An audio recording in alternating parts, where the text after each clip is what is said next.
Hello guys, welcome back to my channel. Pada episode kali ini gue syuting tengah malam nih guys, jam 12 malam lewat. Jadi gue suaranya nggak akan terlalu berisik, takut ngebangunin tetangga-tetangga yang lain. Nah guys, gue ucapin terima kasih buat kalian yang sudah selalu setia pantengin channel ini. Dari pertama gue bangun channel ini sampai sekarang nih guys, gue appreciate banget. Gue terima kasih banget buat kalian yang sudah dukung terus channel ini. Pada episode kali ini, gue bakal sharing aja mengenai bagaimana sih cara kita memulai bisnis sneakers gitu guys. Nah, sebelum kita mulai video pada episode kali ini, bagi kalian yang baru datang ke channel ini, kalau misalnya kalian belum subscribe channel ini, klik tombol subscribe dan aktifkan loncengnya supaya kalian tidak tertinggal informasi-informasi berharga dari channel ini nih guys. Nah guys, langsung aja ya kita mulai bahasan kita tentang bagaimana caranya kita memulai bisnis di sneakers nih guys. Bagi kalian yang mempunyai cara yang lain nih guys, untuk memulai suatu bisnis sneakers, kalian juga bisa komen-komen di bawah supaya teman-teman pecinta sneakers yang lain juga bisa tahu nih. Nah guys, sebenarnya gue mulai suka dengan sneakers itu di awal tahun 2018 kemarin ya guys. Jadi gue tuh ngeliat sepatu-sepatu Nike itu kan banyak ragamnya. Kebetulan gue minatnya itu di Air Jordan 1 nih guys. Kalau misalnya kalian yang pecinta Yeezy atau pecinta Adidas gitu ya, monggo silahkan. Mungkin cara ini juga bisa sama perlakuannya dengan merek-merek yang lain gitu guys ya, nggak terpatok sama Jordan aja.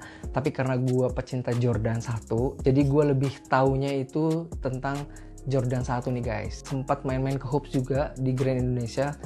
Di situ kan dipajang tuh ada banyak Air Jordan 1 yang sudah rilis gitu ya, ada di etalasein gitu ya, bagus gitu.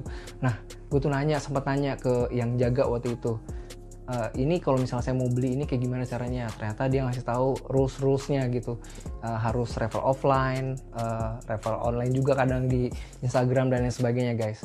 Kalau misalnya kalian yang belum tahu refer offline itu apa, gue juga udah pernah bikin videonya guys, cara dapetin sneakers harga retail dengan cara offline nih guys. Itu linknya ada di atas. Kalau misalnya kalian belum tonton, kalian bisa langsung klik aja link tersebut ya guys. Air Jordan 1 pertama yang gue beli itu Air Jordan 1 Star Is Born. Karena waktu itu untuk mendapatkan Air Jordan 1 dengan harga retail itu lebih banyak di offline ya guys. Makanya gue beli Air Jordan 1 Star Is Born itu guys untuk ikutan raffle offline. Nah ternyata waktu itu yang pertama kali gue ikutan raffle itu di serinya atau di rilisannya Air Jordan 1 Turbo Green nih guys. Kalau nggak salah Turbo Green itu rilis cuman di Indonesia aja kalau nggak salah nih ya guys.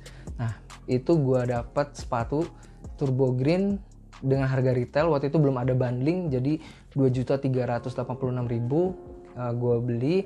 Terus itu sepatu laku di 3.450.000 kalau nggak salah nih guys. Jadi kan ada margin yang lumayan nih guys. Nah dari situ gue mikir tuh, berarti kalau misalnya gue mulai bisnis di sneakers ini bisa dong. Nah guys, cara yang pertama yang harus kalian lakukan untuk memulai bisnis itu yang pasti adalah kalian harus mendapatkan sneakers dengan harga retail nih guys. Karena kalau misalnya kalian dapat harga retail, margin yang bisa kalian dapatkan itu lebih maksimal guys. Jadi kalau misalnya harga retail sekarang itu kan 2.389 untuk Air Jordan 1 yang versi high ya guys. Udah gitu biasanya dibanding 300.000 sampai 400.000 tergantung colorway-nya nih guys. Itu makanya penting banget untuk kita dapetin sneakers atau Jordan 1 dengan harga retail nih guys.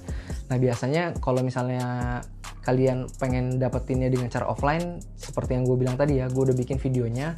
Kalau misalnya kalian mau dapetin dengan cara online, itu kalian juga bisa follow Instagram retailer yang ada di Indonesia guys, seperti Hoop Indonesia, udah gitu Hoop Point, udah gitu Atmos, terus Ordelidos dan lain sebagainya guys. Biasanya di masa pandemi ini guys, itu mereka mengeluarkan raffle online nih guys.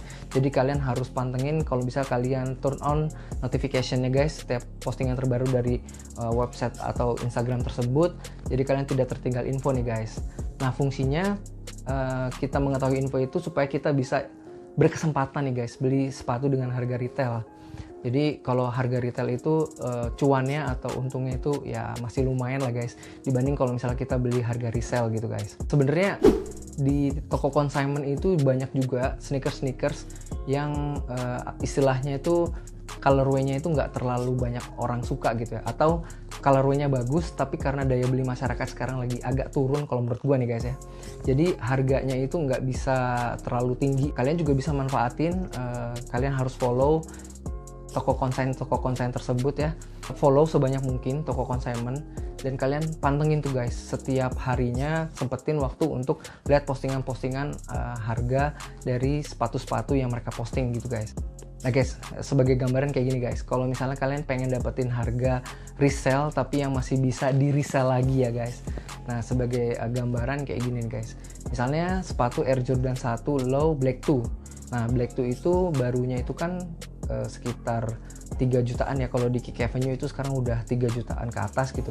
Misalnya kalian follow nih toko consignment tersebut di Instagram, ada yang jual 2 juta, let's say 2 juta 200 gitu ya, harga baru gitu. Kalian bisa ambil tuh yang 2 juta 200, udah gitu itu kan harga resell ya guys. Jadi harga retailnya itu kan kalau yang low itu sekitar 1,4.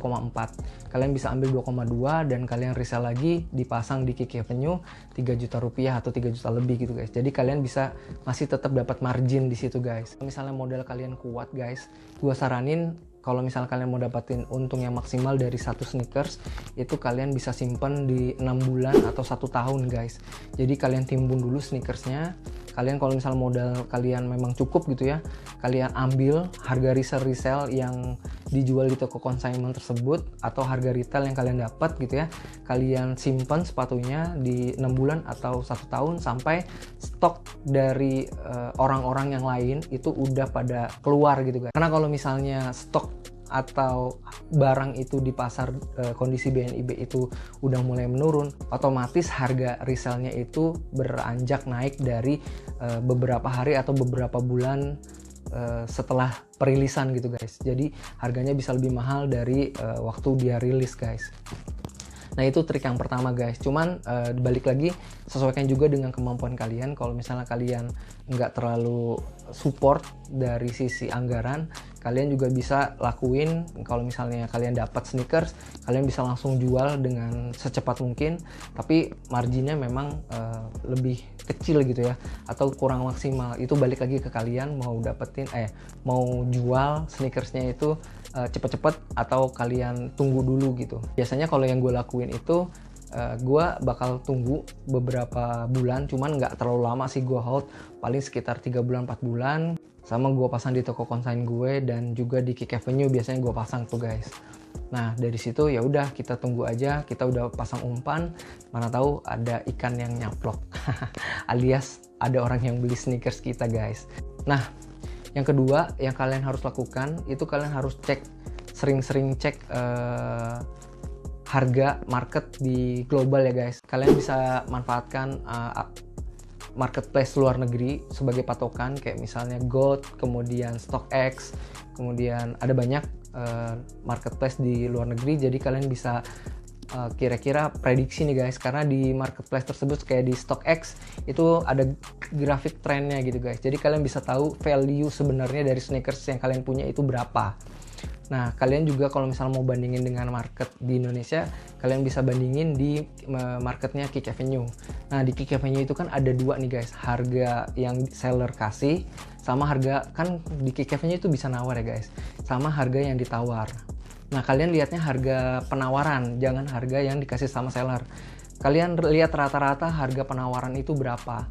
Kalau misalnya let's say untuk Air Jordan 1 Low Black 2, misalnya banyak seller yang jual 3,9, 3,8 juta misalnya, 3,8 juta. Tapi yang beli mengharapkan harganya tuh nawarnya itu 2,8, 2,7, 2,6. Nah berarti itu harga willing to buy dari market di Indonesia guys. Jadi kalau misalnya kalian nemu barang di toko konsain itu di bawah harga penawaran di Kik Avenue, kalau misalnya di Indonesia di Kik Avenue patokannya, kalian cop aja. Kalian cop, udah gitu kalian pasang di Kik Avenue dengan harga yang sesuai dengan mereka mau berapa gitu. Tapi ya itu tadi, kalau misalnya dengan cara itu berarti keuntungannya itu nggak maksimal gitu. Tapi kalau misalnya kalian mau pendem atau mau simpen dulu sneakersnya 6 bulan, setahun, atau 1,5 tahun, itu pasti harganya bakal gila-gilaan guys. Tergantung dari colorways-nya guys. Kalau misalnya gue sih biasanya memilih sneakers itu gue simpen berapa lama. Gue lihat dulu pertama jumlah rilis globalnya itu ada berapa pair gitu. Nah, kira-kira orang tuh bakal banyak suka apa enggak, materialnya gimana. Nah, karena material dan colorway itu faktor yang sangat mempengaruhi dari harga after sales dari sepatu tersebut guys. Kalau misalnya kayak Bretu itu sekarang kan harga secondnya aja udah 5 jutaan gitu ya. Padahal harga dulu sebelum pas baru-baru rilis Bretu itu juga sama, nggak terlalu tinggi gitu, sama kayak sekarang di Smoke Gray ya. Smoke Gray itu kan harganya 3,2 jutaan, tapi kan kita nggak tahu nih Smoke Gray 2 tahun lagi itu harganya bakal berapa gitu. Nah, itu dia yang harus kalian pantau, kira-kira harga marketnya itu bakal berapa itu di website tadi gitu, kayak yang di StockX atau di GOAT gitu. Nah guys, yang tips selanjutnya kalau misalnya kalian mau terjun di dunia sneakers ini guys, kalian harus sering-sering datang atau sering-sering main ke retailer Hoops Point, Hoop Indonesia. Karena kadang mereka itu rilis sepatu tapi nggak shock drop namanya ya. Jadi mereka tuh sering shock drop. Udah gitu bisa jadi ada sneakers atau Jordan 1 yang masih sitting di sana, atau Jordan lain yang memiliki, atau sepatu lain yang memiliki harga resell yang tinggi nih guys. Kalau misalnya kalian memang sudah sering pantengin harga di toko consignment, resellnya berapa, ketika kalian melihat sepatu di toko gitu ya, kalian datang ke mall, main-main, lihat-lihat, ternyata ada sepatu sitting di situ, kalian tahu value-nya ini berapa, ya kalian bisa langsung cop. Nah, itu pentingnya kalian itu main-main ke retailer atau toko-toko sneakers. Nah guys, mungkin itu ya guys, informasi-informasi yang bisa gue sampaikan ke kalian, buat kalian nih yang hobi dengan sneakers sekaligus kalian pengen mencari pundi-pundi rupiah di situ guys. Kalian bisa banget bisnis sneaker, jadi nggak sekedar beli gitu guys. Kalau misalnya gue sih sayang banget, karena kan cari uang itu susah guys, apalagi zaman pandemi sekarang. Jadi kalian harus pinter-pinter nih guys membelanjakan uang kalian guys. Nah guys, mungkin sekian video sharing kita pada episode kali ini. Kalau misalnya kalian suka dengan video ini, klik tombol like. Kalau misalnya nggak suka, di dislike aja. Jangan lupa follow Instagram gue, ibnumutakin46. Kalau misalnya kalian punya Tokopedia, main-main juga ke Tokopedia kita, search aja Voyo Vale pakai V. Sampai ketemu lagi di video-video selanjutnya.